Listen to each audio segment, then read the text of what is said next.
Então, boa tarde.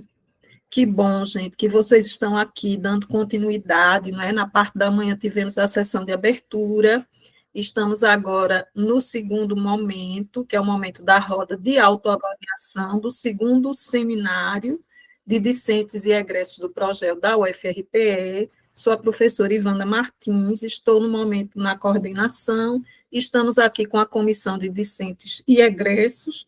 Vou passar a palavra para a professora Marcela Paim, que está na presidência, e depois o professor Irã também, e os demais membros aqui presentes. Marcela. Boa tarde, pessoal. Eu agradeço muito a presença de vocês. É muito importante a participação de vocês nessa roda de autoavaliação, juntamente com os meus colegas, a professora Ivana, o professor Irã. Nós estamos aqui à disposição de vocês para conversarmos sobre as possibilidades dentro do programa, as expectativas de vocês, as experiências de vocês também. Tivemos um momento muito importante de manhã, de partilha das experiências dos egressos, e agora também gostaríamos de ouvir vocês, ouvir as expectativas de vocês, as experiências do que vocês estão desenvolvendo dentro do programa. Então, eu tenho certeza que será uma tarde muito agradável, de muita partilha para todos nós. E eu passo a palavra ao meu colega, o professor Irã, para que ele também possa falar a respeito da importância desse momento para todos nós. Boa tarde, pessoal.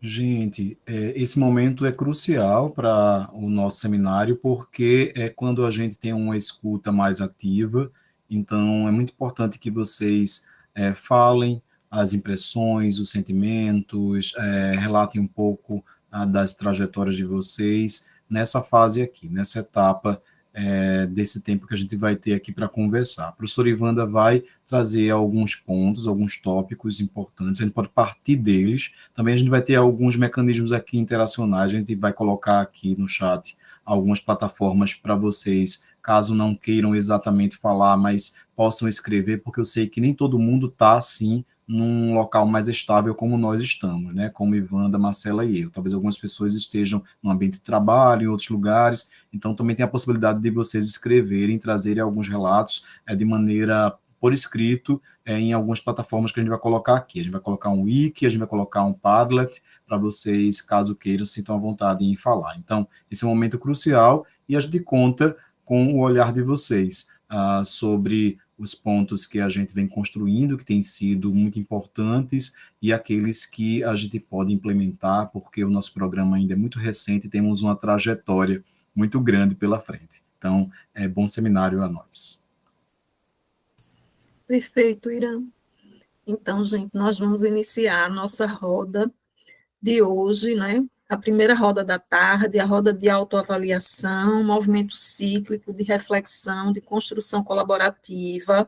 O tema desta primeira roda é autoavaliação, instrumentos, compartilhamentos de vivências para processo de meta-análise e meta-avaliação.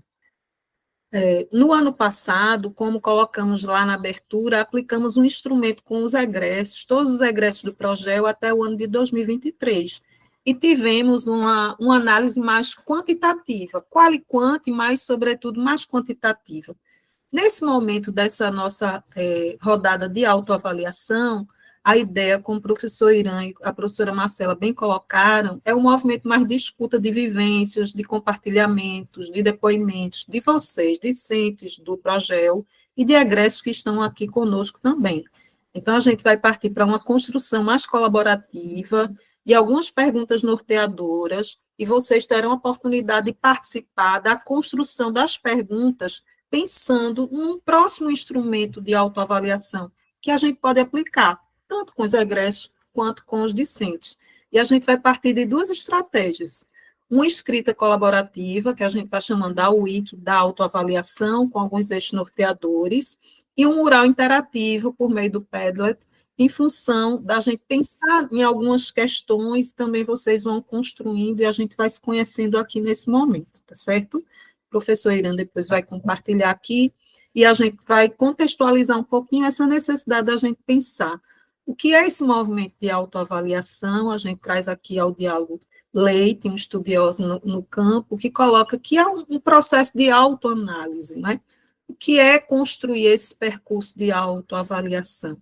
É um processo de autoanálise realizado pela comunidade envolvida, destacando pontos fortes, pontos mais frágeis de suas realizações, com vistas à melhoria da qualidade do seu fazer institucional, com vistas à superação das fragilidades, das dificuldades que a gente vai diagnosticando no processo, né? Então, a gente vai começar a pensar nisso. É muito importante que vocês mergulhem nesse movimento, que não fiquem receosos ou receosos, né, da gente buscar, de fato, partir de um processo de autoavaliação para a gente ter planejamentos futuros, trabalhar também numa perspectiva do planejamento estratégico.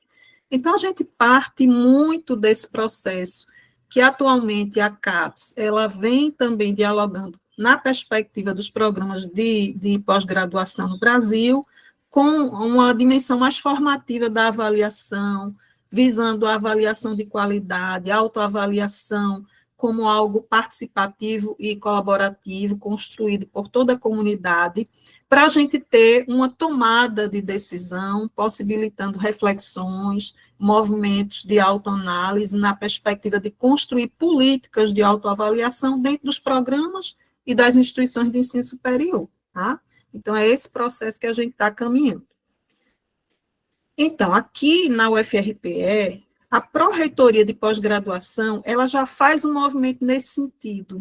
Ela já tem, de vez em quando, vocês recebem, tanto nós docentes quanto os discentes, alguns formulários em que a gente faz algumas respostas, e são respostas mais de ordem macroestrutural. Então, a gente avalia a instituição, avalia os cenários do programa, mais em termos de infraestrutura, né? Avalia alguns processos, a formação, o processo de internacionalização. Então, são alguns movimentos mais macroestruturais.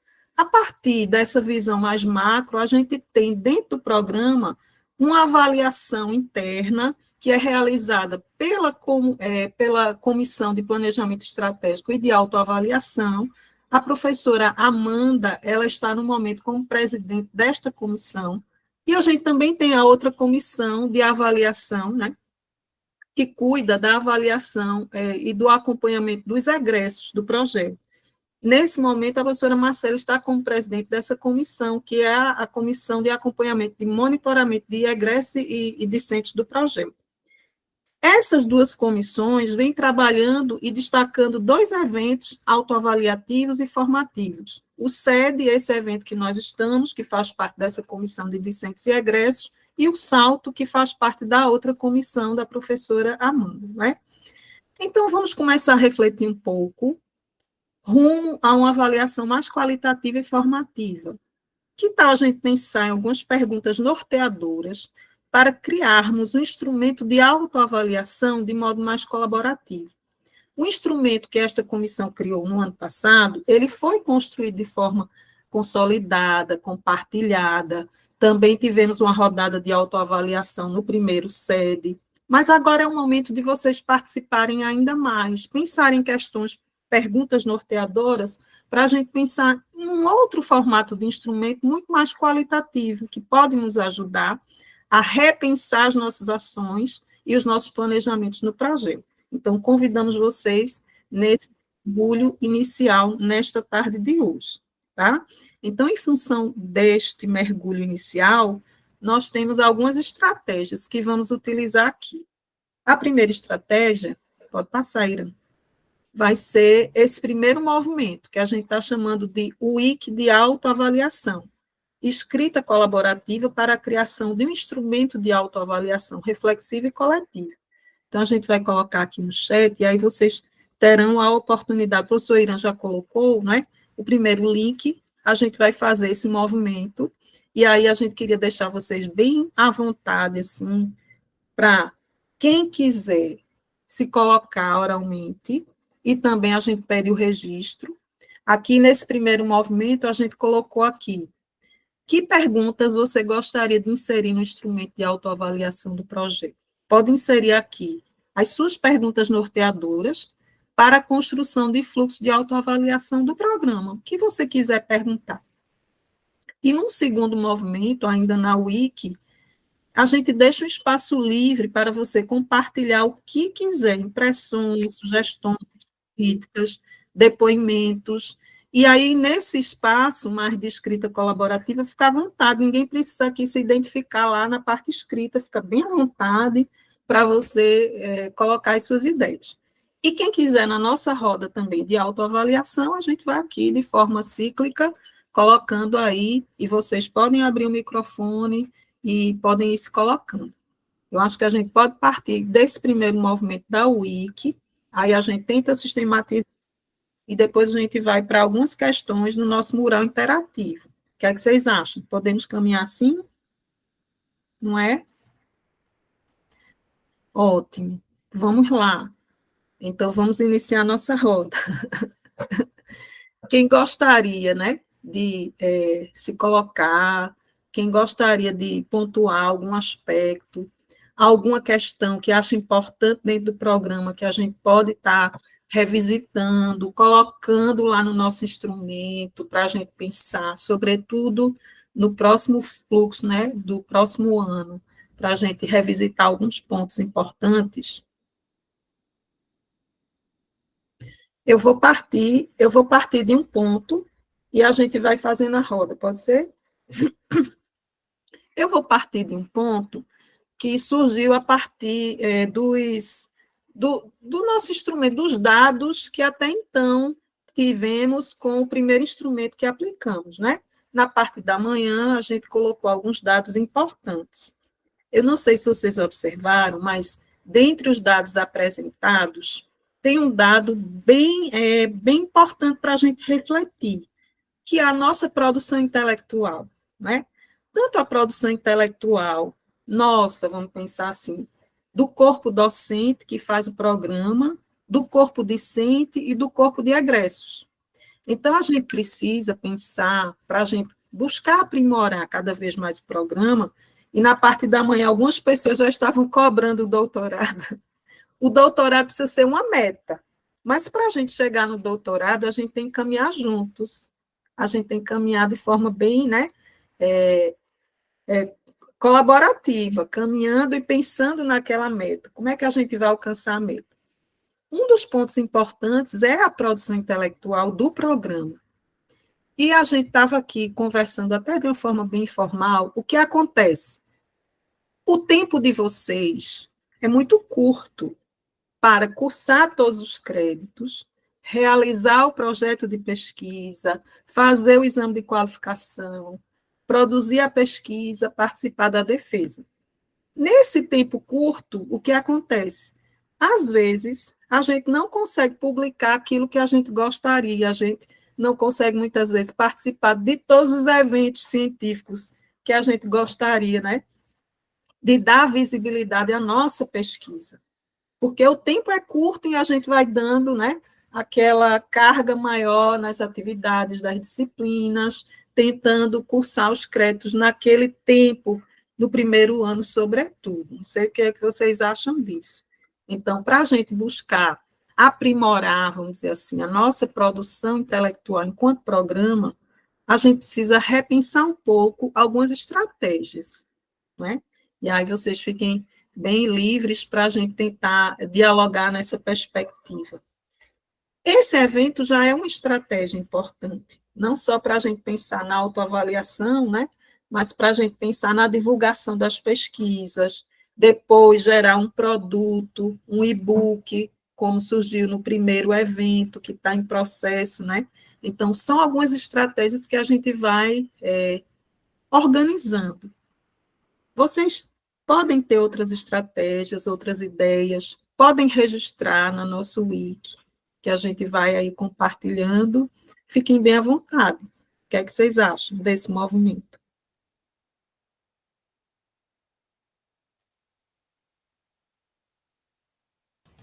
Irã. Oi, Wanda.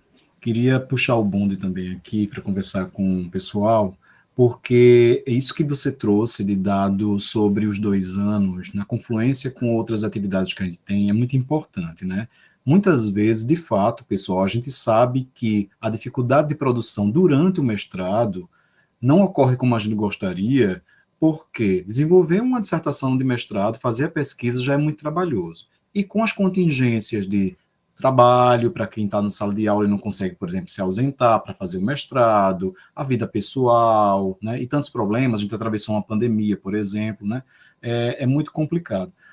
Somada a essa preocupação nossa de como é que a gente consegue produzir, elaborar materiais que vocalizem a nossa pesquisa para além desse tempo e, portanto, podendo ser uma publicação posterior à defesa, também tem um outro elemento que muitas vezes, embora a produção ao longo do caminho sejam importantes, muitas vezes a gente observa que a própria dissertação já oferece caminhos para a gente publicar artigos e publicar capítulos, porque ela dá essa indicação.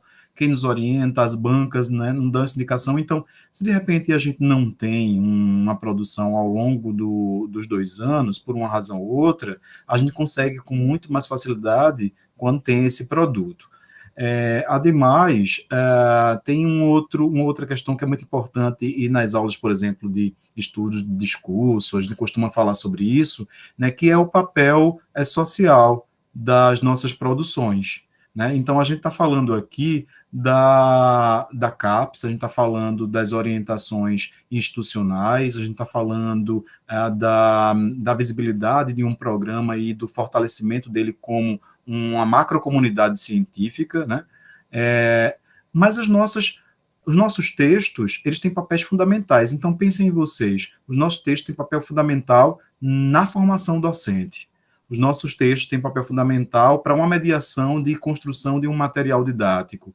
Né? Então, muitas vezes, a própria prática de, por exemplo, quem está na sala de aula, quem já está lecionando, né, possibilita que a gente faça algum link com a pesquisa que a gente desenvolve e que ofereça, por exemplo, para a rede, por meio de um livro, a rede de educação, ofereça, por exemplo, um material que sirva para professores em geral da educação básica, por meio de uma problematização vinculada a um questionamento sobre a literatura, o papel da leitura e da literatura, ou a produção de um material didático. O que eu quero dizer é que a nossa própria vida, ela já propicia que a gente consiga essas estratégias de que a Ivana está dizendo, para que a gente produza, para além exatamente da produção pensada como uma produção de fortalecimento da ciência e do conhecimento acadêmico, né, que é essa devolutiva que a gente dá para a sociedade. Então, fazer um livro, escrever um artigo, desmembrar no material didático, produzir qualquer tipo de produto dessa ordem, pode ser parte do processo pelo qual a gente passa na nossa vida cotidiana como profissional da educação.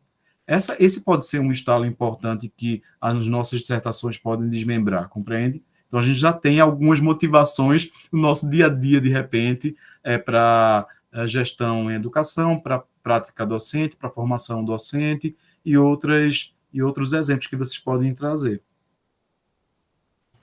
E vejam que os dados que foram apresentados na abertura também ratificam que mais de 50% dos egressos estão no campo de educação, estão na educação básica, então são professores, né? Então, esse dado que o professor Irã traz é muito importante. Como professores, como educadores e educadoras, somos autores da nossa prática pedagógica. Então, a própria produção de recursos educacionais, de materiais didáticos, para além de uma dimensão científica, tem uma função formativa muito importante de divulgar as nossas ações.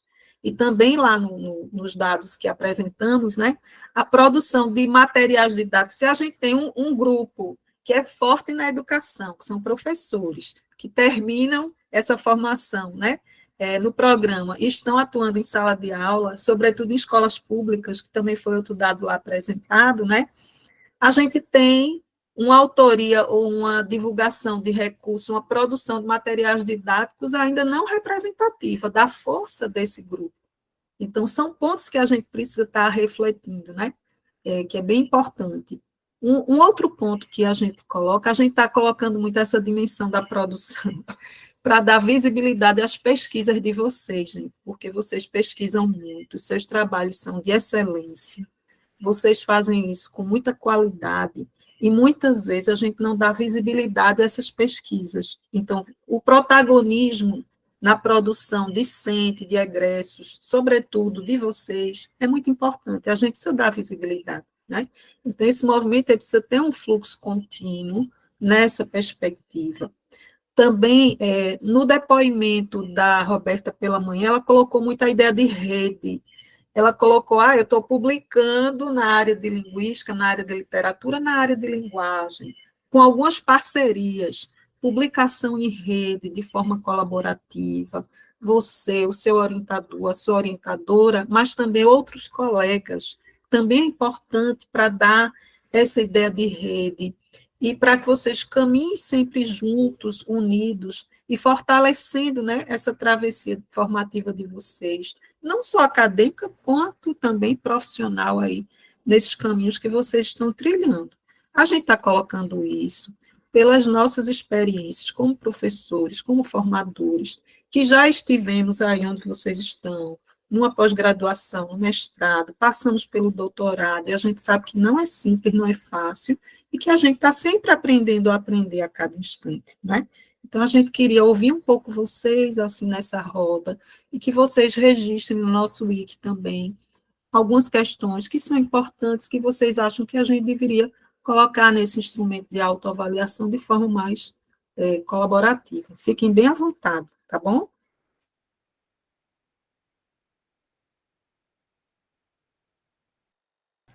Melk?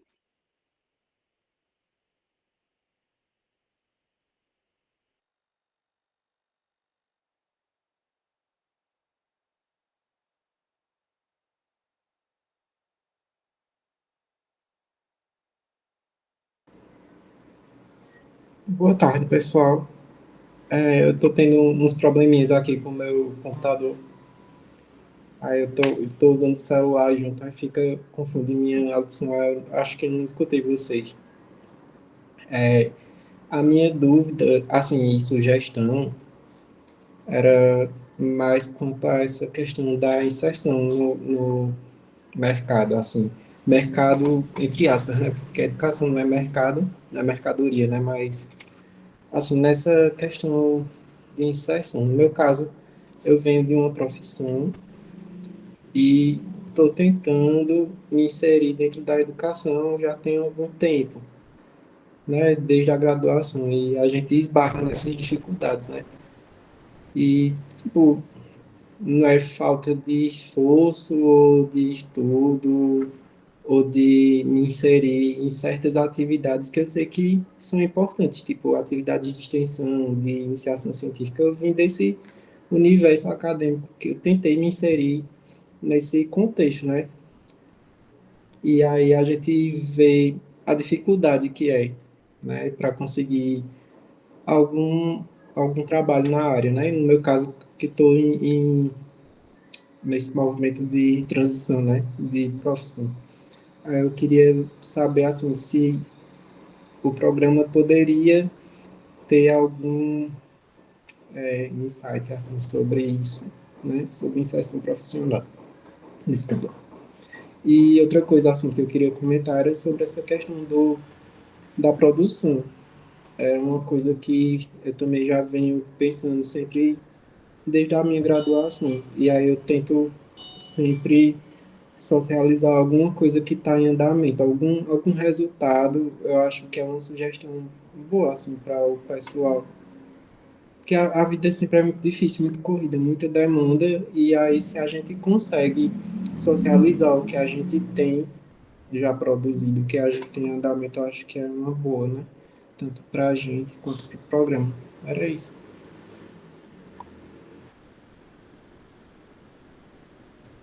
Irã? Eu queria aproveitar o primeiro comentário de Mel, que Wanda e Marcela, nós que somos do corpo docente, porque me tem ocorrido a importância de algum componente curricular sobre a docência acadêmica. De maneira geral, né, os nossos programas de pós-graduação não trazem de letras, pelo menos boa parte dos que eu conheço no Brasil, não trazem em si uma disciplina, um componente sobre docência. ainda que de 30 horas, 40 horas, não precisa ser de 45, não precisa ser de 60. Talvez ministrado em parceria com alguém da educação, não sei. Por quê? Essa é uma questão que tem me povoado, já que eu recebo estudantes daqui do Progel em prática de estágio, como foi o caso de Melk, inclusive, e porque eu acho que um componente curricular na nossa matriz, ou que a gente incentive, havendo em outra matriz, né, ajuda a uma formação que parte desse domínio da pós-graduação. É bom que se diga também, porque não é uma formação que parte da graduação, porque são esferas diferentes, para esse trabalho ou esse universo do mercado.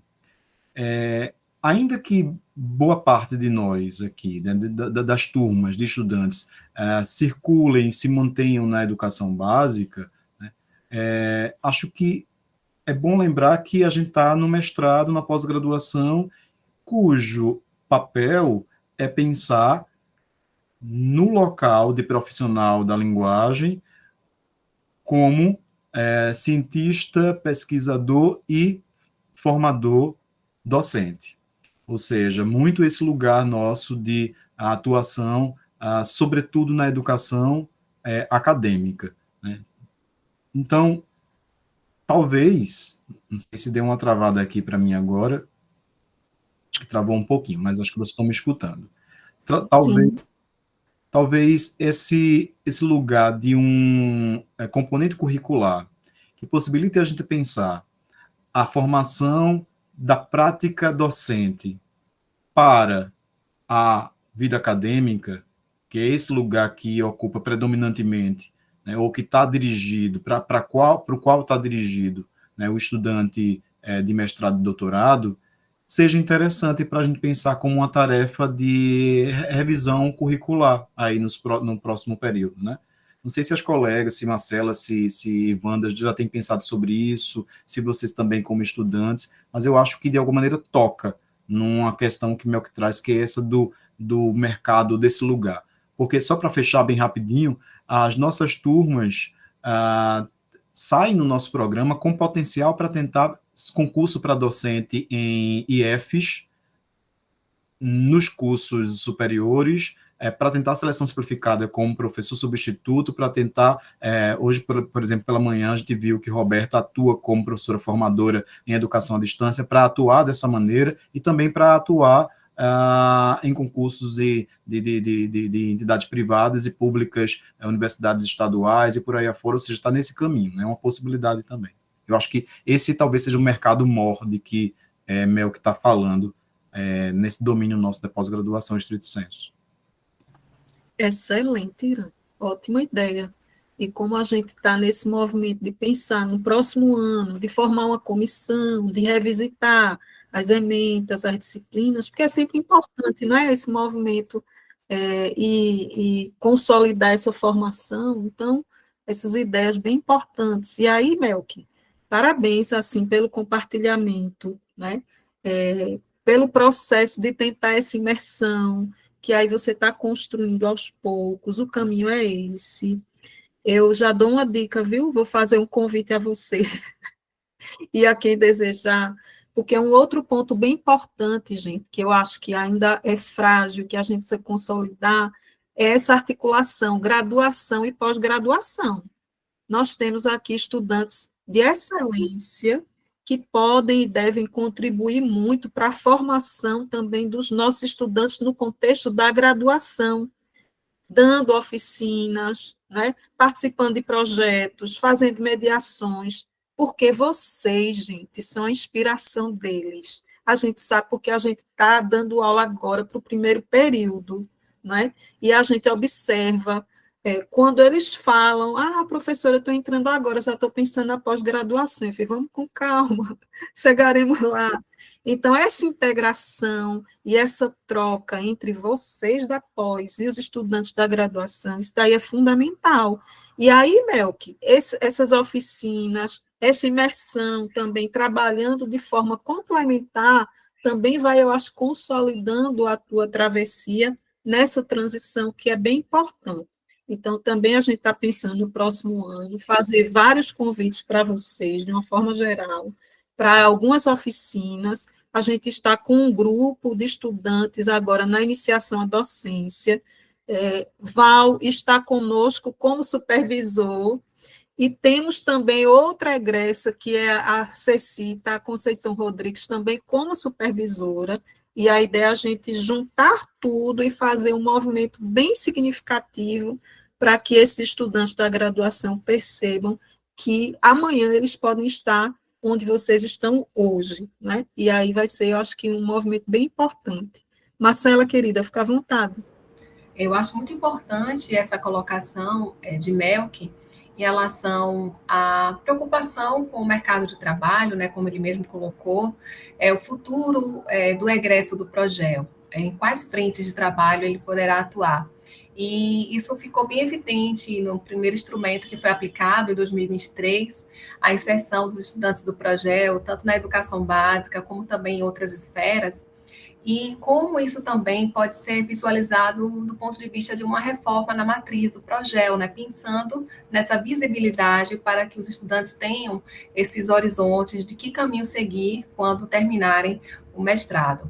E super importante também é isso que tanto Irã como Ivanda falam a respeito dessa conexão da pós-graduação e da graduação. Esse diálogo é super necessário, porque vocês que estão no projeto, vocês que estão na pós-graduação, vocês sabem que vocês com certeza são inspiração para os nossos graduandos. Recentemente, eu tive uma experiência positiva nesse sentido. Houve a Semana de Letras do curso presencial na SEG, há 2 semanas, e eu tive o prazer de contar com a mestranda Elânia numa oficina que eu ofertei para a Semana de Letras presencial. Então, a Elaine, ela fez uma aplicação bem interessante com os alunos da graduação, com atividades do Atlas Linguístico do Brasil na sala de aula. Então, foi uma oficina muito interessante, os alunos da graduação ficaram encantadíssimos com o trabalho dela, é um recorte da dissertação que ela adaptou para utilizar em sala de aula, e foi uma experiência muito gratificante, porque os alunos ficaram encantados com o trabalho e com o desejo de fazer uma pós-graduação também, não é? De conhecer mais sobre o projeto, de conhecer mais a respeito do projeto dela. Ficaram perguntando quando é que ela ia defender, quando é que ia ser. Ficaram super curiosos, super entusiasmados. Então, acho que essa conexão da graduação com a pós-graduação é fundamental. É o que move também nossos estudantes quererem prosseguir a sua vida acadêmica. Então, vocês sim são fontes de inspiração para os nossos estudantes. Então, quanto mais nós pudermos disseminar essas experiências, possibilitar essas experiências com os nossos estudantes, eu acho que é muito enriquecedor para todos os lados. Essa partilha é muito importante, não é? É fundamental, sem dúvida. Perfeito, Marcela. Mais alguém, gente? Gente, vamos colocar aqui, Rafa, só um minutinho, vamos colocar aqui no chat o instrumento 2, que é o nosso mural interativo, também vocês fiquem bem à vontade, vocês podem aí socializar, né? A gente colocou algumas questões norteadoras, qual o impacto do programa na formação de vocês, vivências que vocês queiram relatar, e fiquem bem à vontade também para participar, tanto da Wiki, que está lá aberta, e do instrumento, enquanto a gente está aqui na nossa roda. Rafa, fica à vontade, querida. Olá, boa tarde a todos. Assim como o Melk, né, todos nós também temos essa preocupação com o mercado de trabalho, mas assim, eu tenho uma dúvida. O programa pensa em fazer uma revista própria do programa para colocar as publicações dos alunos, e também eu teria uma sugestão, que eu vejo muito assim, meus colegas da linha 2, que muitos são poetas, contistas, e assim, eu acho que talvez seria interessante, de repente, fazer uma antologia digital, né, com as produções literárias dos alunos do Progel. Ótimo, Rafa. Alguns pontos para refletirmos, certo? Primeiro, gente, assim, a carga de trabalho é imensa para o corpo docente e para o corpo discente. Isto é uma realidade. A produção e a organização de periódicos não é um processo muito simples, é um processo que demanda muito trabalho, demanda uma equipe, demanda uma comissão editorial, demanda uma série de processos. E também tem um ponto importante que a gente precisa pensar na nossa produção científica, pensando também nos movimentos que a CAPES vai dando nos processos de avaliação dos programas, né? Então, o Qualis CAPES, que também está em processo de revisitação, de discussão, né? Algumas revistas que a gente publica, elas têm um impacto maior em termos de citação, em termos de divulgação científica. Quando o programa, muitas vezes, faz a sua própria revista, se essa revista ela não tiver um corpo editorial interessante, diversificado, até de renome internacional, muitas vezes essa produção ela não tem uma visibilidade, a própria CAPES não vê com bons olhos, vamos dizer assim, essas produções mais endógenas. Isso é um ponto para reflexão. Um outro ponto, Rafaela, que você bem coloca, é essa produção cultural e artística, que é fundamental, né? E que a gente também precisaria pensar em alguns espaços. Mas aí eu vou jogar a bola para você. Os estudantes dos programas de pós, eu sei porque assim, a gente atua também como avaliadora de algumas revistas. Eu estou como avaliadora de uma revista lá da Universidade Federal do Rio de Janeiro. São os estudantes que produzem o periódico, e aí convidam os professores das mais diversas áreas, né, para participar, avaliando como consultoria ad hoc e emitindo parecer, né? Então, vocês, também como estudantes, com essa potência do corpo discente e do corpo de egressos, é muito importante que vocês façam esses movimentos também de organizar materiais, publicações, de produzir eventos. A professora Marcela trouxe um dado: o evento de letras é organizado pelos estudantes de letras do presencial.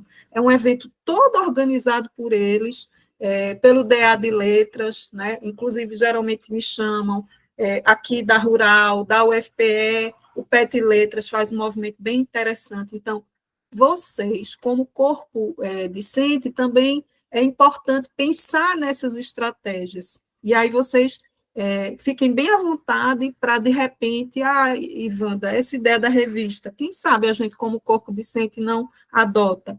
Ou talvez seja mais rápido a produção de um e-book, ou, de repente, um evento específico com a cara dos estudantes, né, do corpo discente, que seja todo organizado.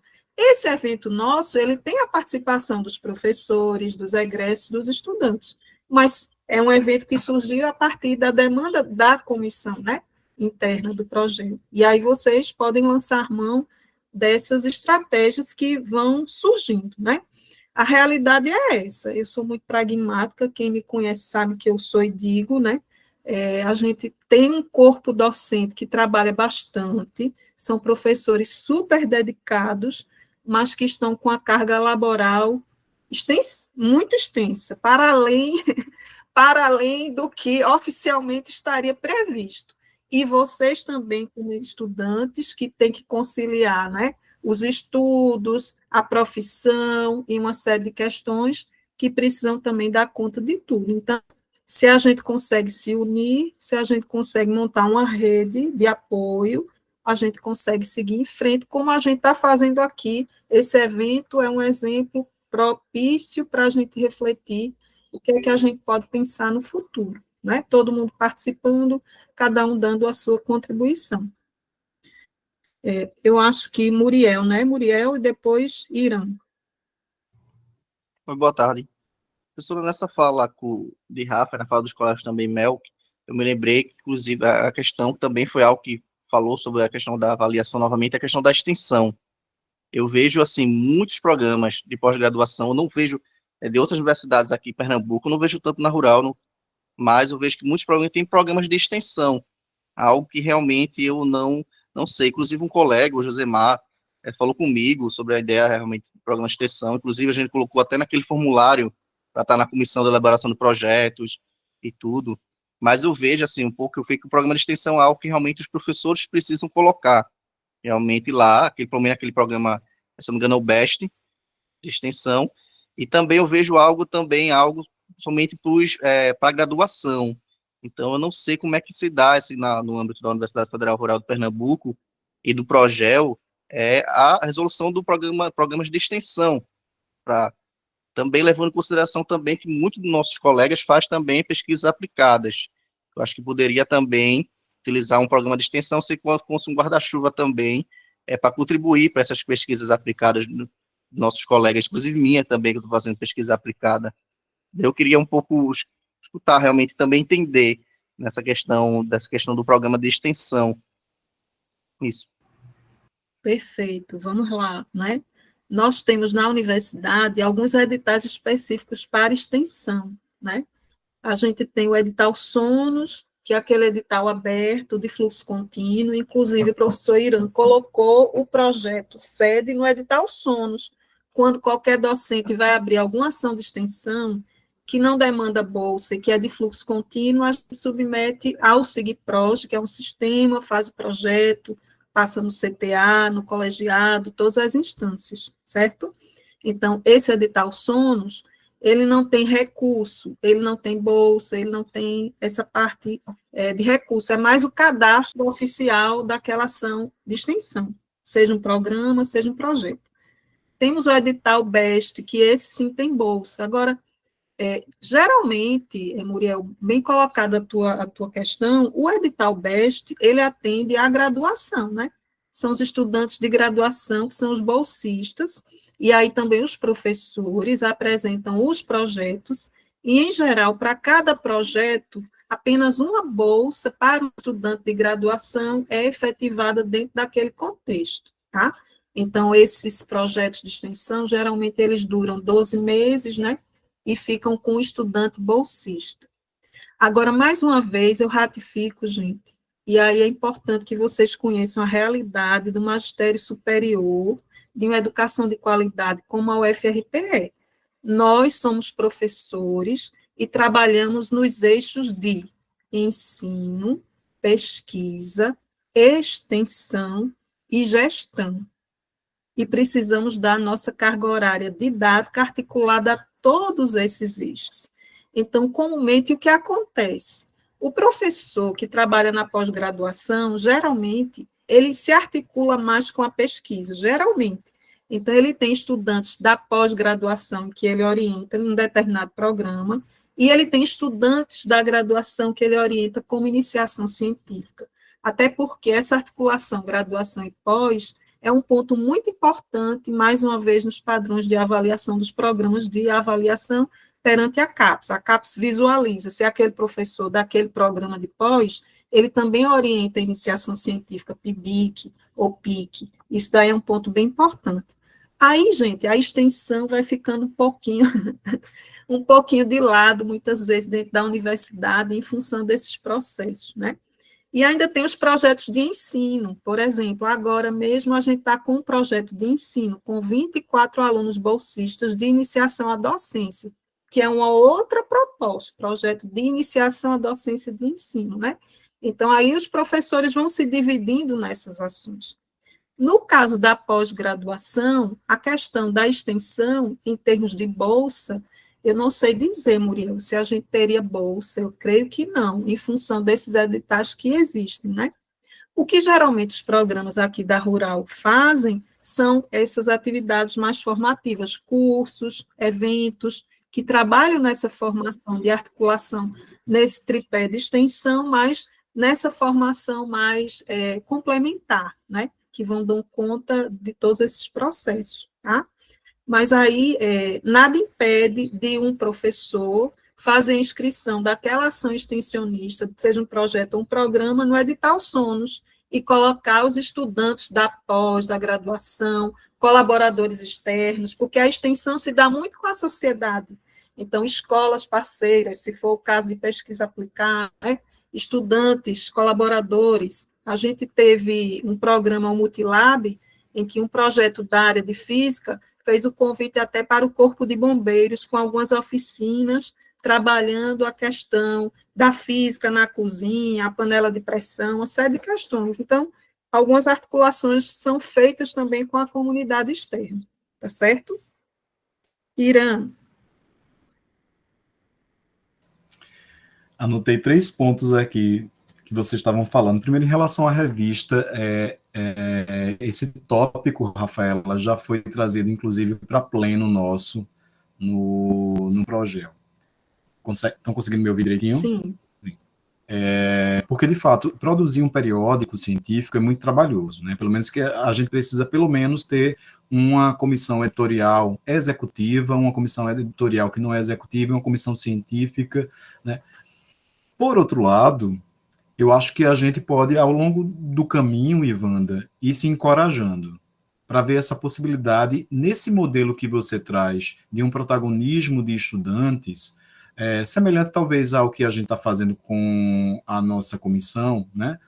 Com um programa que a gente, desde o ano passado, vem desenvolvendo permanentemente. Então, todos os anos tem o seminário, o SED, todos os anos tem relatório, todos os anos tem uma regularidade, com participação sempre de discentes, com portaria, inclusive, né, vinculados à comissão, pode funcionar com um periódico.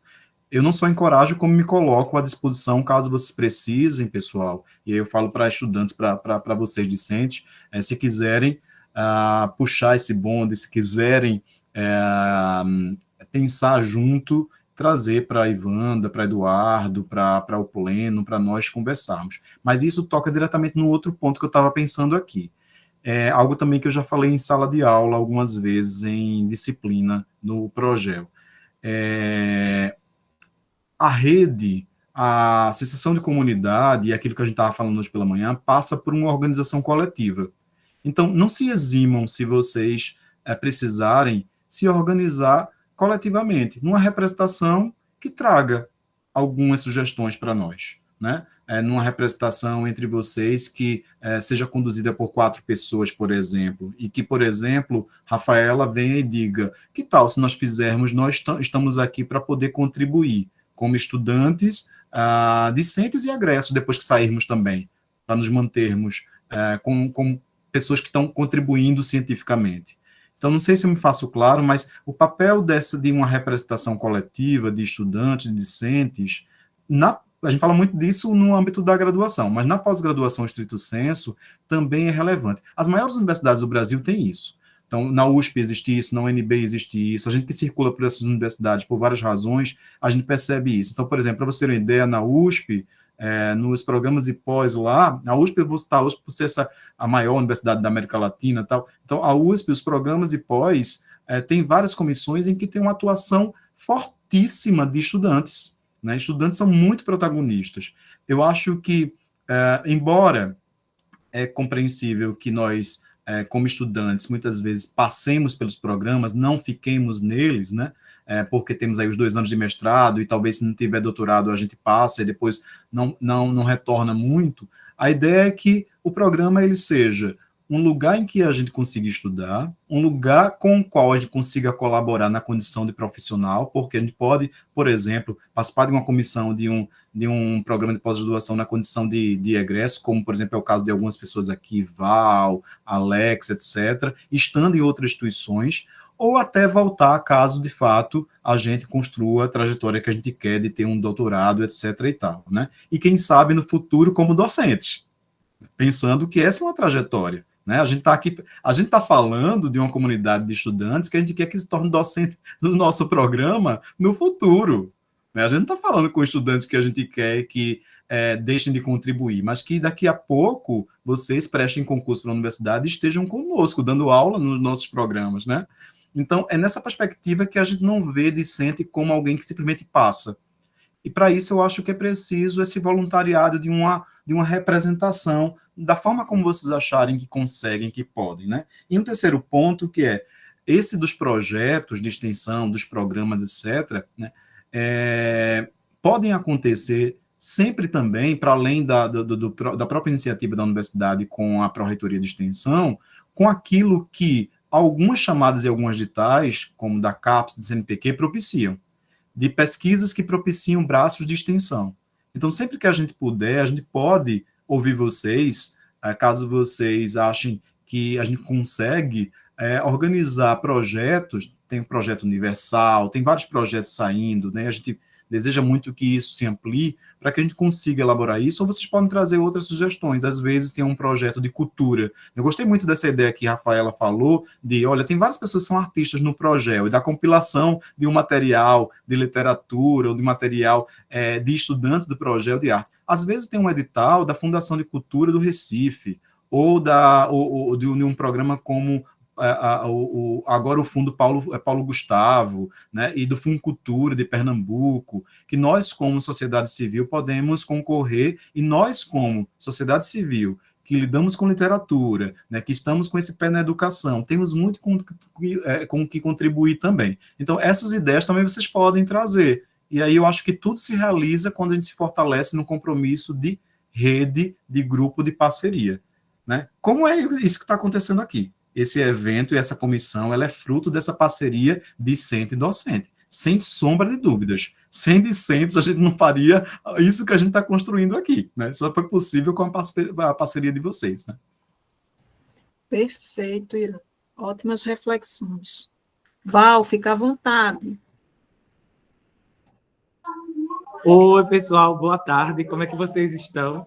Primeiramente, deixa eu pedir desculpa, porque hoje eu estou bem corrido também, né? Eu acho que todo mundo, nesse frenético cotidiano que a gente tem, de às vezes estar se dividindo entre tela, entre a presença, entre tantos espaços.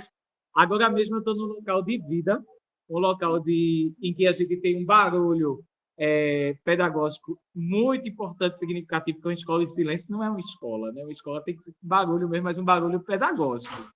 E estou na escola, e participando aqui com vocês. Uma amiga minha pediu uma outra professora para entrar na minha aula, e depois a gente se resolve. E estou aproveitando aqui para fazer alguns cartoneiros, porque o trabalho da gente não para, não é? Que eu acho interessante. Né? E tem uma relação justamente com essa discussão que vocês têm trazido na tarde de hoje, porque o nosso trabalho enquanto pesquisador, enquanto humano, enquanto inacabados que somos, é um contínuo. E é um processo continuar estudando, nos preparando, e esse preparo ele não tem outra voz senão a voz do serviço. E esse servir é uma atividade muito árdua, sabe, Irã, Marcela, Evanda, Muriel, Alexandre, todos que estão aqui, Snaba, não é?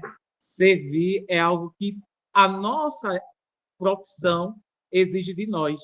E, enquanto pesquisadores, a universidade também tem essa missão de servir. Eu acho que o ensino o ensino e a pesquisa são pilares essenciais para a humanidade, mas a extensão é a alma da instituição universitária superior, porque a gente está dando um retorno ou muitos retornos àqueles que nos permitiram estar onde nós estamos, e que é um local de privilégio, que é a universidade pública, não é gratuita, a universidade é acessível a todos, a homens, mulheres, cis, trans, negros, brancos, gordos, magros, não é? A todos que merecem esse espaço. E eu penso muito, e eu reflito isso diariamente, às vezes até eu me sobrecarrego, né, Ivanda? Eu queria ter essa capacidade, eu digo, vigoticidiana e piagetiana de Ivanda, colocar tudo encaixotadinho, que Ivanda é super organizada. Mas, às vezes, a gente até se sobrecarrega, porque a gente encontra poucas pessoas que tornam a servir a universidade que lhe formou. Eu acho que todo estudante de pós-graduação deveria ter esse olhar de que a gente precisa dar um retorno à universidade.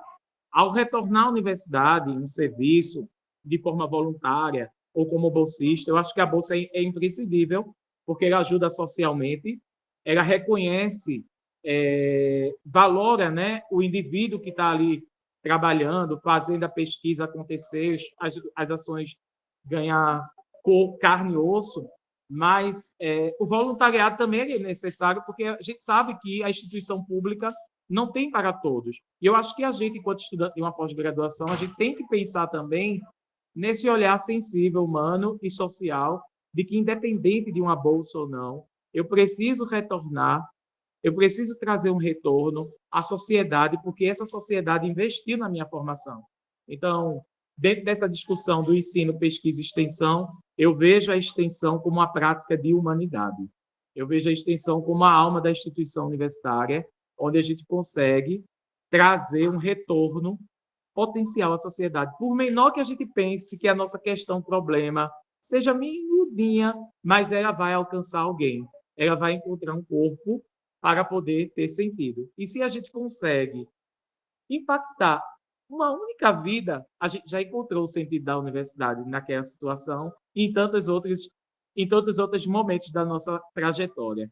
Então, eu sou muito feliz pela história do Progel na minha vida, da Rural na minha vida, e eu acredito que esses que estão chegando, os que vão chegar e os que estão partindo, serão sempre pessoas com a essência do servir e do buscar o reconhecimento, mas, sobretudo, o reconhecimento da consciência. Porque o reconhecimento da consciência, ele não requer aplausos, ele requer resultados e na vida do outro. Quando a gente vê um colega de trabalho se satisfazendo e aprendendo na partilha conosco, isso já é fruto da universidade, onde a gente aprende a ter essa dialogicidade, essa perspectiva freiriana, e que quando a gente vê os nossos estudantes se tornando maiores que nós, ganhando mais do que nós, para mim é um privilégio, uma satisfação e uma honra e alegria, porque a gente está aqui nesse mundo, nessa existência que é tão breve, não é para ganhar mais do que ninguém, não, mas é para somar de mãos dadas e fazer com que a nossa sociedade se torne cada vez um lugar melhor. É bem difícil, mas é possível. Vamos em frente. Muito bom estar aqui com vocês. Eu me sinto alegre, honrado e feliz.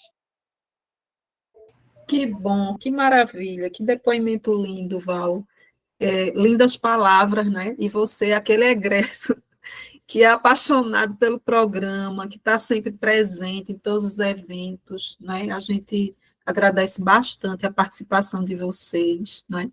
Nesse processo, gente. Quantos compartilhamentos importantes, tá? Muriel, só um ponto que você tocou, sobre a inscrição. A gente teve uma reunião também com os estudantes, já faz um tempinho, e a gente fez um processo de inscrição em algumas comissões, colocamos lá algumas dicas. Só que a gente ainda não conseguiu marcar uma nova reunião com essas comissões, né? No sentido da gente tentar justamente, eu acho, construir um pouco o que Irã e Marcela pontuaram, essa ideia desse protagonismo de vocês, da ideia de rede, de colaboração, para ajudar também, né, os gestores e os professores nessas ações do programa. Então, a gente vai ter esse momento ainda, Muriel, é porque, de fato, esse segundo semestre, ele está, assim, atípico, em termos de trabalho, está todo mundo correndo, né? E a gente está consolidando algumas ações bem importantes. Então, a gente, assim, agradece bastante, gente, aí a participação e a colaboração de vocês. No nosso chat, temos essas duas estratégias, a nossa wiki, aí vocês fiquem bem à vontade para colocar algumas questões que vocês acham pertinentes para a gente colocar no nosso instrumento, pensando, né, em próximas edições do nosso instrumento de autoavaliação, e temos o nosso Padlet também com algumas perguntas norteadoras que eu acho que a gente pode, de repente, colocar algumas questões e a gente ir motivando para quem quiser ir pontuando, tá? No nosso Padlet, nós colocamos aí um espaço que vocês podem compartilhar um pouco, se apresentar. Algumas pessoas já começaram a fazer esse movimento, falar um pouco das suas pesquisas, que também é importante, né? Às vezes a gente está na mesma turma e a gente não sabe o que a outra pessoa está pesquisando, né? E aí vocês fiquem bem à vontade também para dar algumas ideias de disciplinas também para a gente revisitar a nossa matriz curricular. Eu acho que Irã trouxe um ponto importante, juntamente com Marcela, com Mel, que a gente pensar em algumas disciplinas com esse eixo de ensino, linguagem, ensino, esse campo mais de educação, para dar algumas estratégias importantes. Aí vocês fiquem bem à vontade também, né, para colocar aí as ideias de vocês. A gente vai ficar aí com essas estratégias abertas, vamos compartilhar aqui e nos grupos, e vocês podem ficar nesse movimento durante hoje e amanhã, para a gente ir buscando aí consolidar. Mais alguém que gostaria de compartilhar aqui, gente? Fiquem bem à vontade.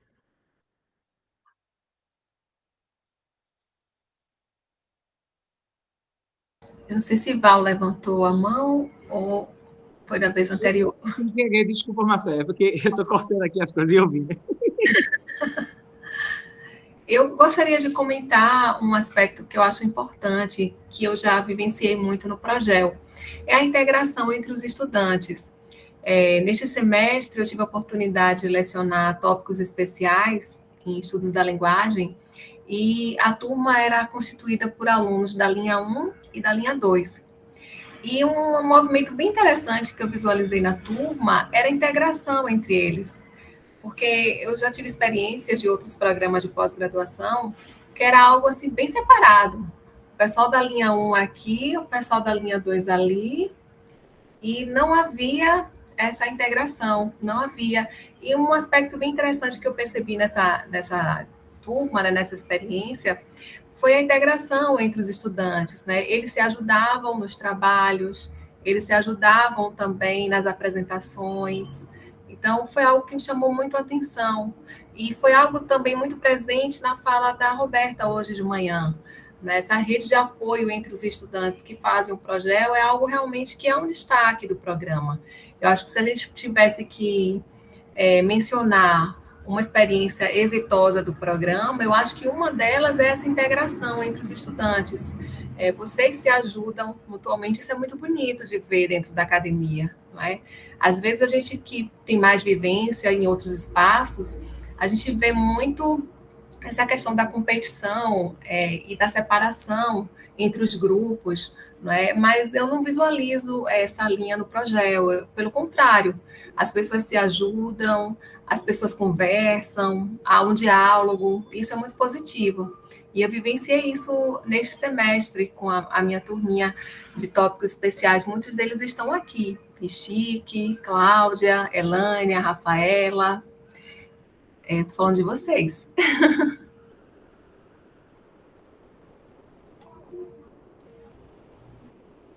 Perfeito, Marcela. Isso mesmo, né? Esse movimento é bem importante. E essa dimensão, né, interdisciplinar, essa articulação entre as duas linhas, vai motivando também esses movimentos de estudantes da linha 1, que cursam disciplina da linha 2, e aí a gente tem esse intercâmbio aí, que é sempre muito importante, né? Esse diálogo aí, essas vivências. Continue assim, gente. A gente quer que vocês consigam, de fato, né, vivenciar, né, essa travessia formativa no programa de uma forma com calma, de uma forma tranquila, de uma forma em que vocês se sintam à vontade aí para desenvolver as pesquisas de vocês. A gente sabe que o caminho é longo, né? O tempo é muito curto. Quando eu fiz o meu mestrado, há um tempinho atrás, eram 3 anos, agora só são 2 anos para, de fato, cursar todos os créditos, vivenciar a pesquisa, principalmente quem está com pesquisa aplicada, né? Os meus orientandos. É muito curtinho, de fato, o tempo, né? Mas eu acho que a gente consegue, na medida em que a gente vai trabalhando, vocês são bastante dedicados e dedicadas e conseguem ir trilhando aí os desafios da melhor forma possível, né? A gente sabe que é um movimento e quando a gente consegue fazer imersão na pesquisa, nos estudos, lembrei aqui da fala da Roberta, a gente não para mais. Eu sou viciada em estudo, ela disse alguma coisa nesse sentido, né? A gente não quer parar de estudar, então, esse movimento que é importante, vocês estão aí nessa imersão no mestrado, futuramente fazer imersão no doutorado, né? Até que a gente consiga consolidar aí outras trilhas para o programa, a gente precisa muito do apoio de vocês nesse processo. Mais alguém, lembrando que no nosso chat estamos aí com aquelas duas estratégias, com a nossa wiki, com o nosso mural interativo, para que vocês coloquem suas ideias, coloquem suas perguntas norteadoras e fiquem bem à vontade para a gente ir consolidando a nossa roda de autoavaliação de hoje. Mais alguém que gostaria de pontuar?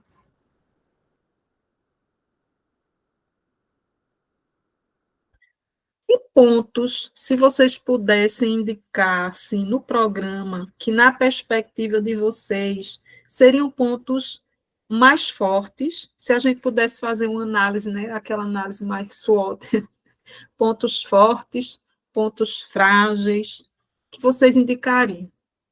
Vamos começar pelos pontos fortes, né? Mais fácil a gente falar dos pontos fortes.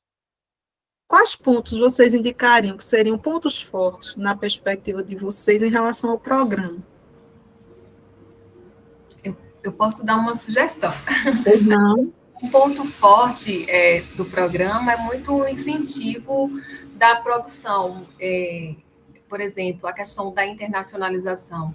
Este ano nós tivemos o seminário, o simpósio, né, mundial de estudos da língua portuguesa, e nós tivemos uma discente do programa, né, Lânia, ela pôde participar do simpósio mundial de estudos da língua portuguesa, que aconteceu na Ilha da Madeira.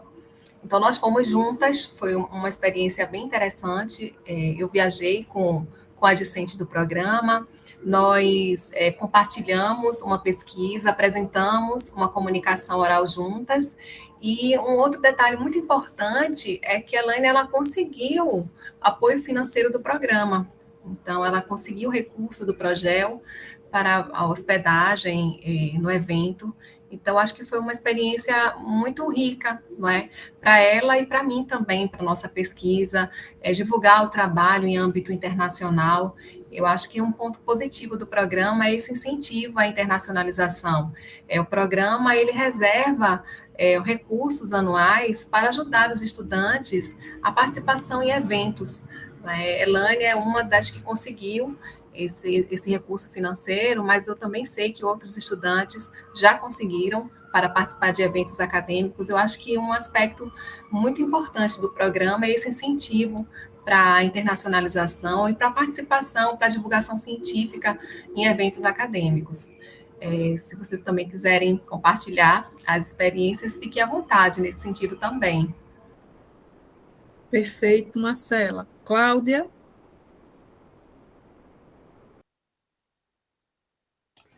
Boa tarde, pessoal. Um ponto forte no projeto que eu acho e que eu admiro muito, e é um dos motivos de estar aqui, é a humanidade em que os professores tratam os estudantes, e assim a empatia assim que é admirável assim entre todos os professores. Eu fico emocionada de falar, porque realmente não se encontra em outros programas.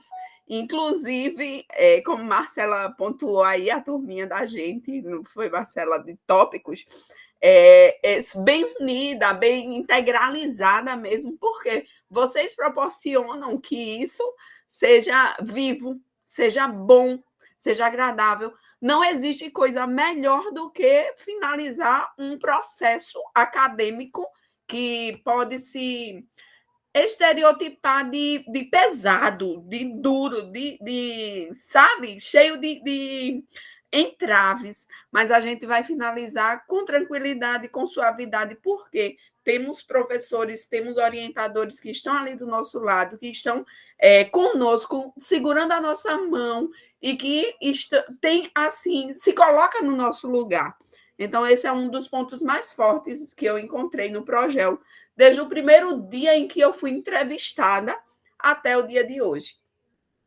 Outro ponto muito bom é que os professores sempre fazem as atividades avaliativas com uma relação com o nossa linha de pesquisa, o nosso tema, a nossa dissertação, então já vai nos colaborando para que a gente tenha um caminho, percorra esse caminho já bem passo a passo, né? Assim como Irã, sempre nas atividades dele, todos os professores que fizeram os seus trabalhos avaliativos, que até é uma forma que o sistema pede essa nota, né? Isso é uma questão sistemática, mas que a gente fez algo que colabora com o nosso trabalho final.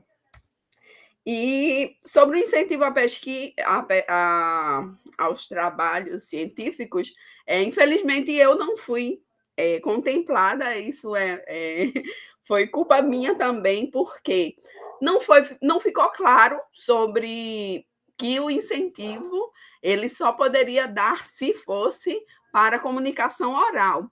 Então, isso deve ser mais esclarecido, porque eu tive medo de fazer comunicação oral no congresso que fui, então eu tive que custear tudo sem nenhum incentivo, porque eu fiz pôster, eu só apresentei pôster, aí foi um vacilo de minha parte e amedrontada, né? Insegura. Aí é necessário que diga-se, né? Deixe mais clara essa questão. Gente, só ganha incentivo quem faz comunicação oral, tá bom? E muito obrigada, estou muito feliz, já finalizando os créditos neste ano, próximo ano dedicar-me à dissertação e vai dar tudo certo. Cláudia, querida, que depoimento importante, né? Parabéns aí pela participação no evento. De fato, gente, o apoio, ele é apenas, assim, um incentivo, ele não consegue, de fato, cobrir todos os gastos também que o estudante tem, e os professores também, não é? Quando os professores pedem apoio. Então, é um incentivo para a gente estar participando dos eventos, Cláudia. Mas aí fica a dica no próximo evento, para você não ficar tímida, e você apresenta a sua comunicação oral, com certeza vai ter aí, abrindo o processo. Eu sempre digo agora, gente, que a gente do lado da gestão, 30 dias, gravem essa expressão, 30 dias antes, abram os processos 30 dias antes, que precisa passar tudo no colegiado, né, para seguir para as outras instâncias, porque é um processo.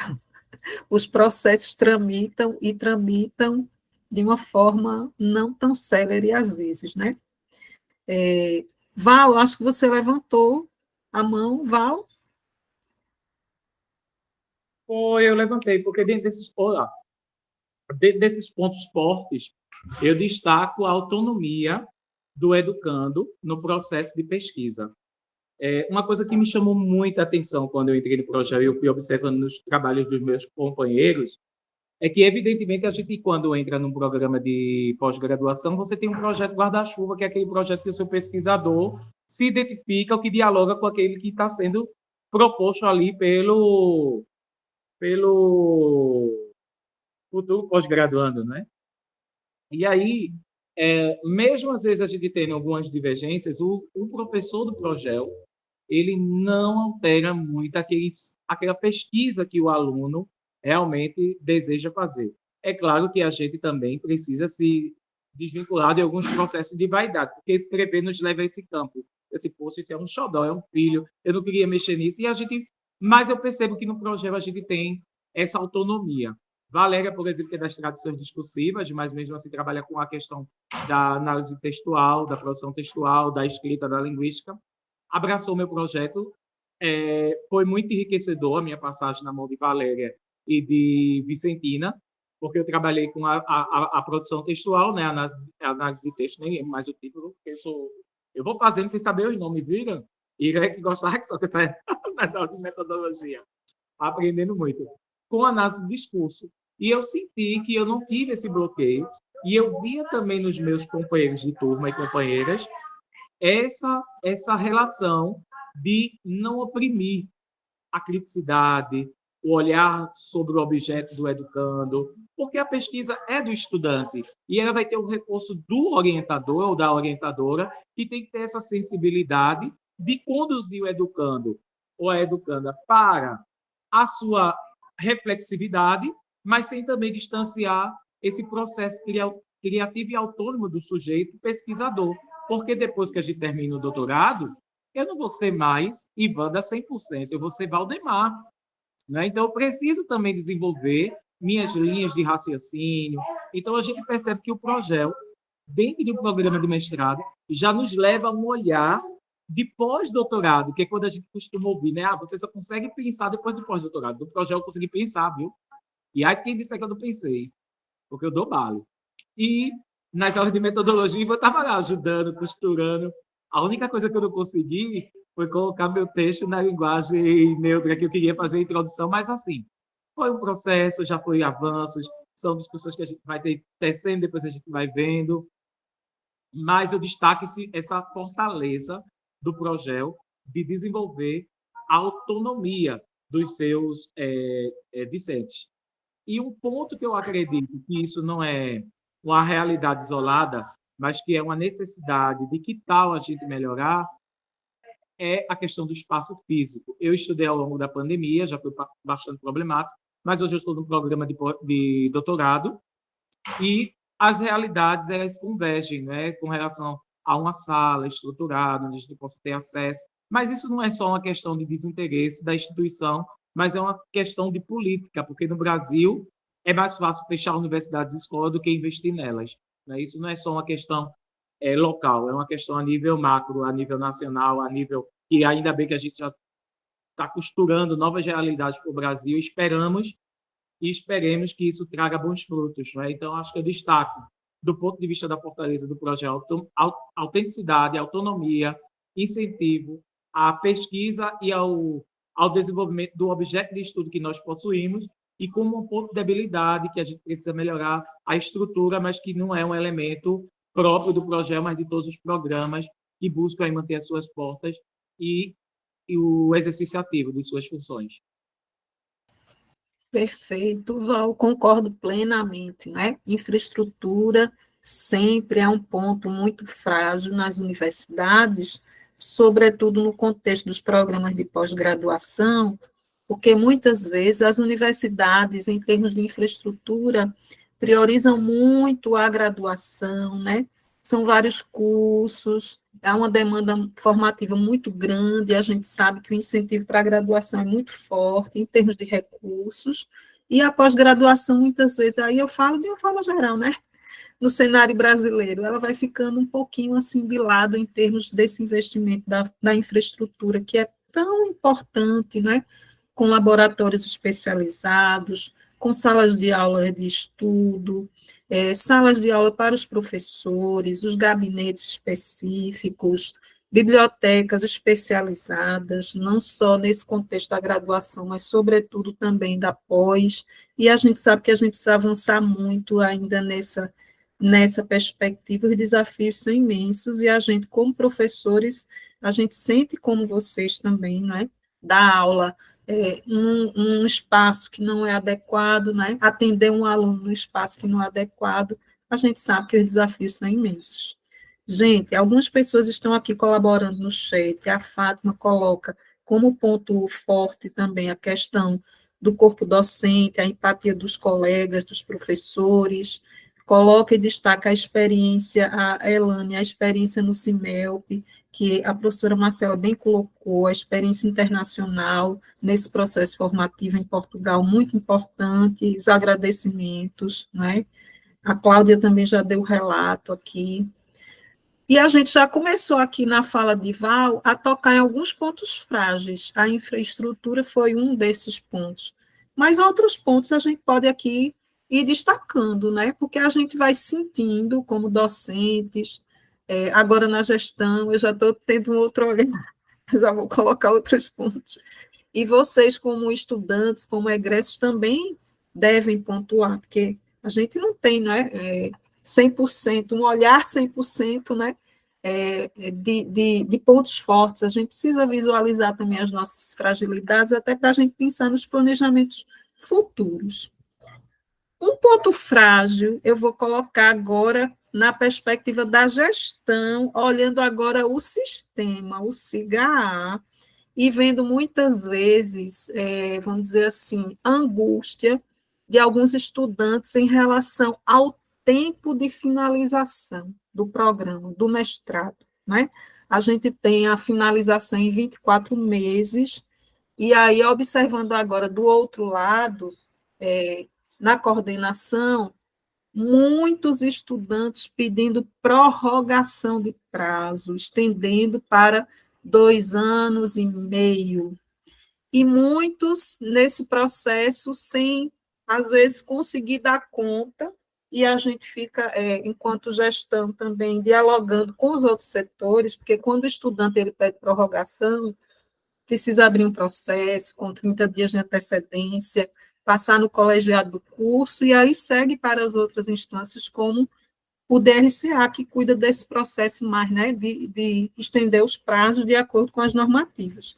Então, há um movimento, e aí eu estou colocando como uma percepção, agora, eu entrando agora na gestão, mas como uma percepção inicial, de algumas dificuldades por uma série de questões que a gente vai discutir também nas próximas rodadas, questões de ordem de saúde física, de saúde mental, questões do volume de trabalho, questões sobre a rotina de cada um em relação a questões de ordem pessoal, de ordem familiar, e que vão colocando o estudante nessa porta de pedir a prorrogação.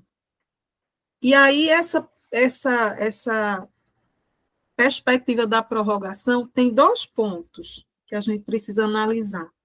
Um ponto é o registro no histórico do estudante, pensando futuramente que ele vai para um doutorado, ele vai também passar por uma outra seleção, quem sabe essa outra comissão lá do doutorado, como é que vai analisar esse histórico? Olha, se ele, no mestrado, ele precisou de prorrogação, será que no doutorado ele vai precisar também?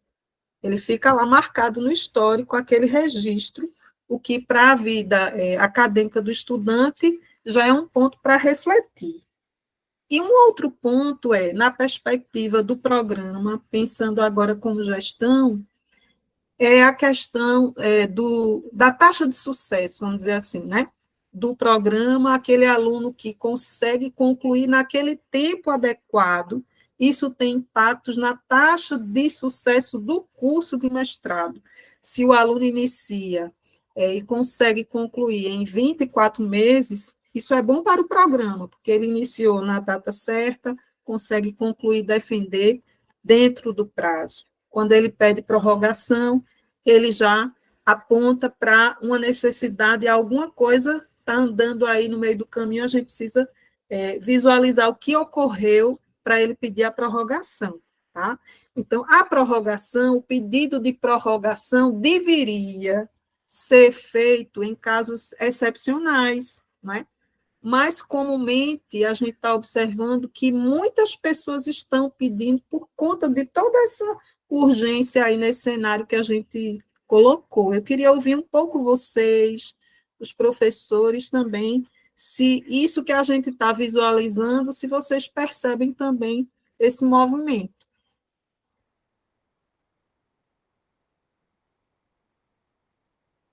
Oi, Wanda, eu tenho uma pergunta sobre isso. Pois não? Essa determinação de 2 anos, no caso de prorrogar, vou falar do mestrado, né? Dele qualificar em 1 ano e defender no 2º ano, né? Nos 24 meses.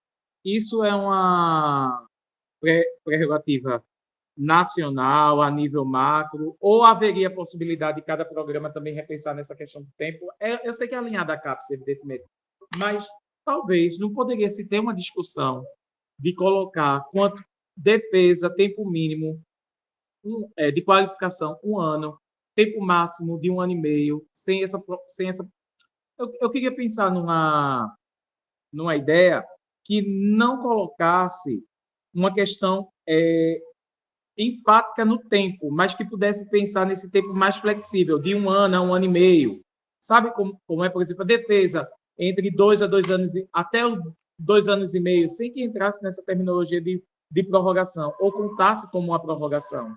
Não há. Isso daí já é uma determinação. Isso.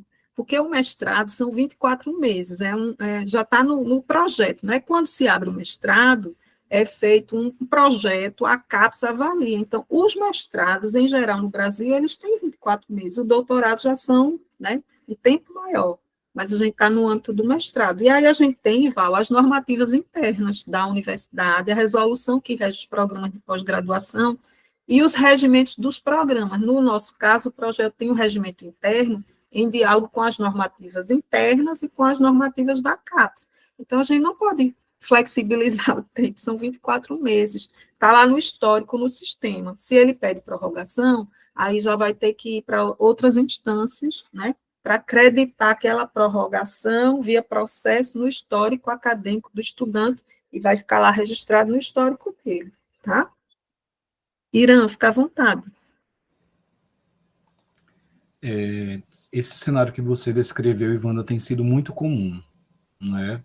eu acho que a gente ainda não tem respostas, porque, da mesma maneira que Val estava falando, eu acho que em relação à infraestrutura, esse cenário de retardamento, prorrogação dos prazos por razões muito estruturais, tem sido algo da universidade em geral. Isso não é algo só exclusivo do nosso programa. Mas é uma preocupação e a gente precisa debelar. A gente não pode naturalizar que as pessoas construam cronogramas e não consigam cumprir, porque isso vira uma regra, não consigam cumprir porque estão adoecidas ou porque tem outros problemas. A gente tem de atacar esses problemas, né? Eu digo não só como programa mesmo, como universidade, como profissionais de educação. Tal. Não me parece que nós vamos descobrir imediatamente assim uma resposta para isso. Mas eu acho que a gente precisa escutar. Eu acho que a gente precisa criar mecanismos de escuta. Não sei se funciona, Ivanda, não sei se é possível ocorrer nas pós-graduações, nos programas, o que acontece nos cursos de graduação, que são comissões como a COAA, né, que é uma comissão de acompanhamento, né, de escuta, de olhar para casos que são preocupantes.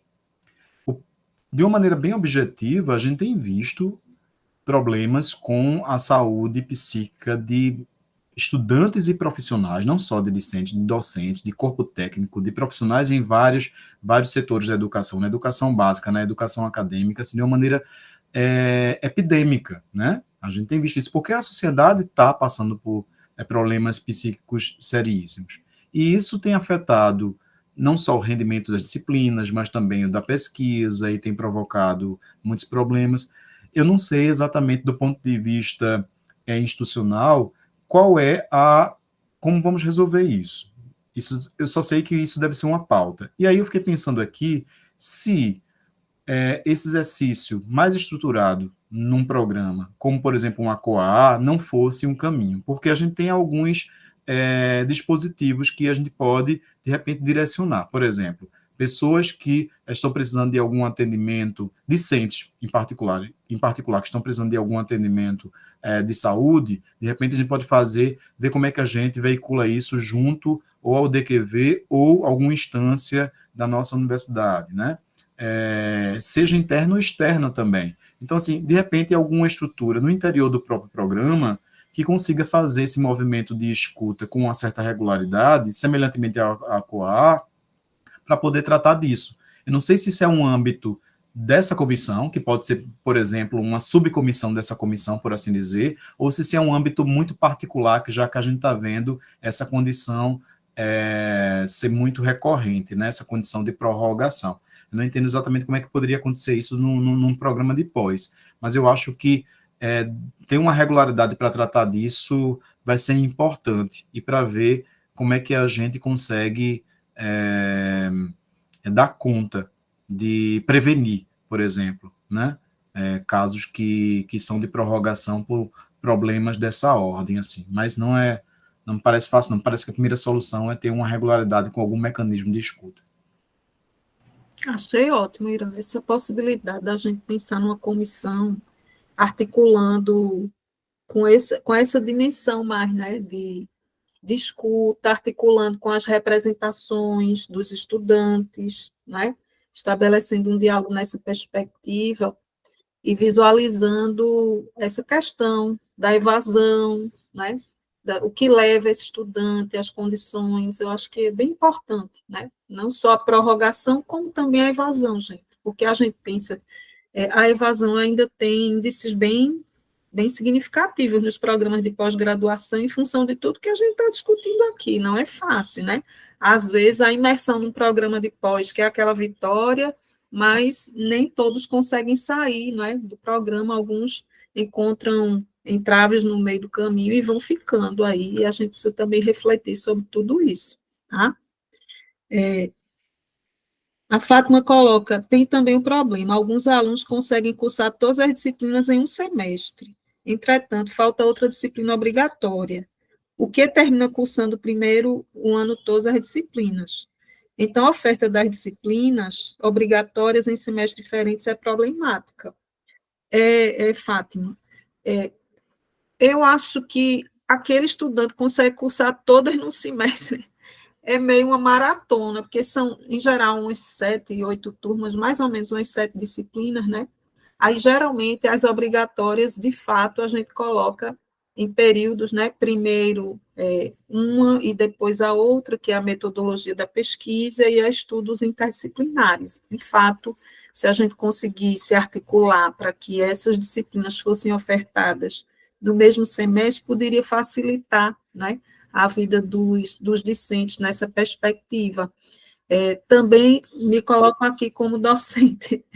A sobrecarga, gente. O nosso corpo docente também ainda é pequeno, a gente tem uma carga horária grande, e muitas vezes, para a gente fechar a nossa carga horária na pós, demanda também a gente finalizar ou organizar a nossa vida acadêmica na graduação, né? Então, a gente tem que conciliar. Então, por exemplo, agora a gente já começou um movimento de escutar os docentes, de planejar disciplinas para 2025, mas não é simples. Eu acho que a gente ainda pode ajustar, porque a demanda da graduação ainda também vai sendo colocada, né? Então, a gente vai caminhando nessa perspectiva. Mas eu concordo bastante, Fátima, com o que você coloca nessa perspectiva. Aí você ainda coloca, temos como cursar algumas disciplinas como aluno especial em outros programas. Sim, vocês podem cursar em outros programas sem problema, e depois abrir processo, pedir aproveitamento da disciplina, né? Visualizando da melhor forma possível, gente. Vamos caminhando. Mais alguém? Fátima, fica à vontade. Sim, boa tarde. Continuando, professora Ivanda e colegas e professores, é porque, assim, por exemplo, eu e alguns que provavelmente irão entrar agora, que vieram de Serra Talhada, da UAST, a gente enfrenta 420 quilômetros para ir e a mesma quantidade de quilômetros para voltar. Então, tipo, 8 horas de viagem, 6 horas de viagem, a gente tem que morar em Recife, porque ainda não tem em Serra Talhada o programa de mestrado. Então, se a gente cursasse as 2 disciplinas obrigatórias, e mais algumas, a gente poderia conseguir cursar outras disciplinas online e daria mais certo. Também teve um caso de uma colega minha, que ela cursou todas as disciplinas em um semestre, que tem gente assim muito agitada, né? Tem gente de todo jeito, né? Então ela conseguiu e falta só a obrigatória. Ela teve que cursar depois, então ela teve que se deslocar, acho que ela mora em Garanhuns, teve que se deslocar também para Recife, cursar só apenas uma disciplina. Então, só alguns pontos, né, a se pensar, né? Pontos importantes, querida, que você coloca, né? Há uma tendência, a pandemia, ela mudou muita coisa, né? Inclusive nos programas de pós-graduação. Naquele momento, e como o projeto surgiu mais ou menos nesse cenário pandêmico, né? Eu, por exemplo, quando iniciou a pandemia, em 2020, eu estava com a turma, acho que era a turma até de Val, não era, Val, que a gente estava iniciando a turma em pleno contexto pandêmico, as aulas começaram a ocorrer de forma remota, né? A CAPES, ela está atenta a essas transformações. O nosso programa, ele é presencial, mas já há um movimento dentro da CAPES de colocar uma discussão sobre modelos híbridos, né, com algumas atividades presenciais e algumas atividades de forma remota. Quando essa regulamentação ela for, de fato, efetivada, os programas poderão revisitar, né, todo o seu projeto para tentar fazer esse alinhamento, né? Mas, no momento, a gente tem que, de fato, fazer a oferta de forma presencial, sabendo dos nossos desafios em termos de infraestrutura, de sala de aula, uma série de questões, os deslocamentos, né, de vários estudantes que moram até em outros estados. A gente tem estudantes do Ceará, de Alagoas, da Paraíba, que muitas vezes se deslocam, e a gente sabe que são os desafios imensos. Eu, particularmente, como eu sou da área de educação à distância, eu adoro a educação mediada por tecnologias digitais, e eu acho que a gente consegue dinamizar muito, utilizando, como a gente está fazendo aqui, simulando, né, uma interação síncrona mediada pelas tecnologias digitais. porém, a gente precisa seguir as orientações e as normativas de acordo com algumas flexibilidades que a gente vai moldando a partir desses movimentos. Mas sempre estamos bastante atentos e atentas a essas reflexões que vocês bem colocam aqui, que são muito pertinentes, e espero, em breve, que consigamos visualizar, por exemplo, a oferta, né, futura em possibilidades mais flexíveis. Algumas instituições já tentam buscar fazer esses movimentos. Eu lembro que, na época da pandemia, o próprio programa recebeu alunos de Santa Maria, do Rio Grande do Sul, de outras universidades. Foi um movimento tão rico, porque a gente teve a interação de outros estudantes que cursaram disciplinas, trouxeram contribuições. E também vocês podem também cursar disciplinas dentro dos programas da própria Universidade Federal Rural, né?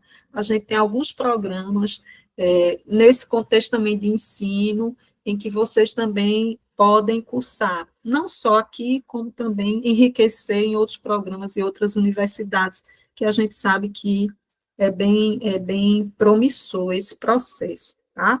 Mas a gente sabe desses desafios, às vezes a oferta de disciplinas não é adequada para aquela quantidade de disciplinas que o estudante, naquele momento, precisa cursar, e às vezes isso provoca esses atrasos aí que a gente está discutindo, tá?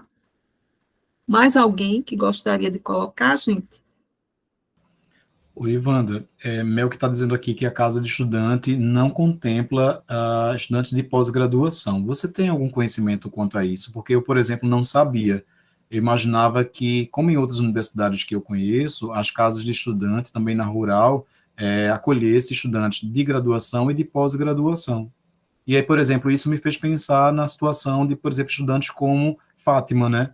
Que não raro acontece aqui na sede, estudantes que vêm de outras cidades do interior que podem voltar para a sua cidade, não são de lugares tão distantes, são de outros estados, mas que precisam, por exemplo, 2 dias na semana ficarem aqui, ou até residirem por um semestre na casa. Irã, de fato eu não sei, não tenho esse conhecimento da casa de estudante em relação à pós-graduação. Não sei informar, posso procurar depois para a gente estreitar o diálogo aí com os estudantes, né? Fica à vontade, Snaba. Oi, Wanda. Boa tarde, sim. Não, era só para pontuar essa questão, professora, essa questão do acolhimento de estudantes aqui. Logo que eu quando cheguei aqui, não é?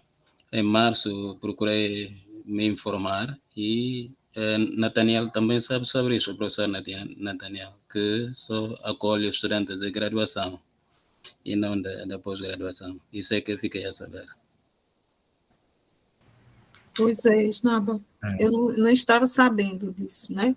Então tem essa questão, que é uma questão bem importante, principalmente considerando essa realidade aqui, que os programas estão recebendo estudantes do GECUB, de outras instituições, e aí, qual a assistência que a universidade está dando para esses estudantes nessa imersão?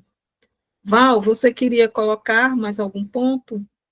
Não, é com relação a essa questão da casa de estudante, porque eu tenho amigos que são de outros estados, pelo menos na federal, né? Eu não sei se na rural tem essa política, mas eles me contaram, partilharam, que a casa de estudante, a possibilidade de ser aluno de pós-graduação e ficar, sendo que a prioridade é do aluno da graduação. Aí, caso haja a vaga, e abre-se para pós. Mas a questão é que sempre a graduação ela tem a prioridade. Então, às vezes, acontece de não chegar uma vaga para o pessoal da pós. Talvez, se a gente descobrisse se haveria a possibilidade de criar uma cotização, né, no sentido de que, um exemplo, 10 apartamentos, eu não sei como é, porque eu nunca fiquei em alojamento estudantil, mas 2 fossem destinados a ficar aluno de pós-graduação. Seria bem interessante, já é uma conquista grande, né? Essa parte é mais com a Pró-Reitoria de Gestão Estudantil, né? Que cuida de toda essa logística de assistência aos estudantes. A gente, de fato, não sei como ficaria nesse contexto da pós. Gente, eu acho que a gente já pode ir tentando, né, se encaminhar para as considerações finais. O que é que vocês acham, Marcelo e Irã? Pra gente, não é? Eu acho que foi um momento assim, está sendo, né? Um momento muito importante, essa roda de interação. Vamos deixar aí os registros, os links, o professor Irã já está colocando os links para as próximas rodas, né? Que a gente vai pontuando aqui. E também o nosso link aqui desse movimento que fizemos aqui de interação, que vocês podem continuar, gente. Estou observando aqui esses registros, não é? Eu vou só compartilhar para vocês, para inspirar vocês, rapidinho, o nosso mural interativo, que vai ficar aberto, vamos divulgar depois aí também, que vocês têm algumas questões norteadoras, para que vocês consigam aí depois colocar as contribuições, tá? Então, a gente tem esse movimento, aqui eu vou parar aqui o compartilhamento, mas algumas pessoas já começaram aí a se apresentar, vocês podem colocar as fotos de vocês, falar das pesquisas de vocês, colocar todas as vivências, as experiências, tá? E aí é bem importante. E um outro movimento aqui, a nossa Wiki que também está aberta, mas a timidez ainda está aqui no nosso grupo. Fiquem à vontade para a gente seguir também essa escrita mais colaborativa, pensando em perguntas norteadoras que a gente pode depois inserir nos nossos instrumentos de avaliação, porque a participação de vocês, gente, é fundamental nesse processo. A gente queria aqui agradecer imensamente a participação de vocês nesse evento maravilhoso. Temos hoje essas 3 rodadas ainda para a gente continuar a nossa conversa, e amanhã pela manhã vamos ter as apresentações dos trabalhos da área de linguística, e na parte da tarde teremos as apresentações dos trabalhos na área de literatura. Temos ainda as apresentações assíncronas, que estão sendo colocadas no nosso canal. Visitem o nosso canal, façam a inscrição, deem o like, deixem os comentários para a gente dinamizar o nosso canal do Progel e para a gente dar essa visibilidade às produções de vocês, gente, que é tão importante, tá? Então, é isso.